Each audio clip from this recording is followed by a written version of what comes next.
नाम कुठवर घ्यावे? आपला श्वासोच्छवास चालू आहे किंवा स्वतःची स्मृती आहे तिथपर्यंत नाम घ्यावे.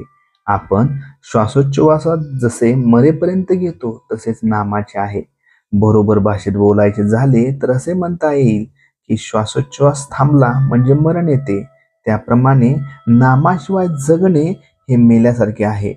असे वाटले पाहिजे अक्षरशः जीव जाईपर्यंत, म्हणजे मीपणाने मरेपर्यंत नाम घेतले पाहिजे. शेवटी मी जातो आणि नामच शिल्लक उरते. नाम घेऊन कधी पुरे होऊ शकत नाही. मुक्ती मिळाली की सर्व पुरे झाले असे म्हणतात. पण मुक्तीनंतरही जर काही कर्तव्य उरत असेल तर ते नामस्मरण. माणसाला गुंगीचे औषध दिले म्हणजे त्याची गुंगी आली की नाही हे पाहण्यासाठी अंक मोजायला सांगतात. अंक मोजता मोजता तो थांबला की तो देहभानावर नाही असे ठरते. तसे नाम घेता घेता मी नाम घेतो हेही स्मरण जेव्हा राहत नाही तेव्हाच त्या नामात रंगून गेलेल्या माणसाचे पर्यवसनात एकांतात होते. एकांत म्हणजे नाम घेणारा मी एक. या एकांचाही अंत होणे म्हणजे देहबुद्धीचा विसर पडणे, देहबुद्धीच्या पलीकडे जाणे.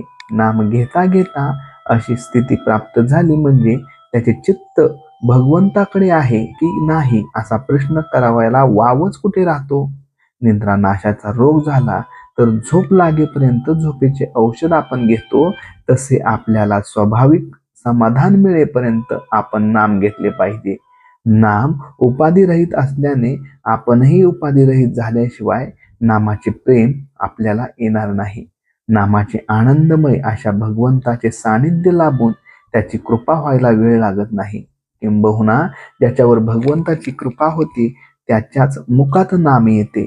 नाम जपाची संख्या नोंद करून ठेवावी का? अमुक एक संख्येपर्यंत जप करण्याचा संकल्प केला असेल किंवा रोजच्या काही कमीत कमी जप करण्याचे ठरविले असेल तर जपसंख्येची नोंद करून ठेवणे जरूर आहे.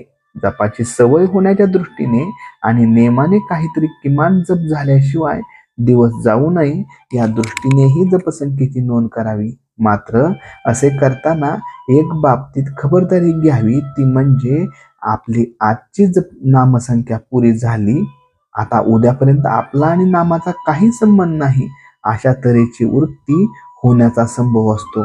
त्याला जपावे आणि नेमाची संख्या पुरी झाली तरी होईल तेवढे आणखी नाम घेण्याची सवय ठेवावी.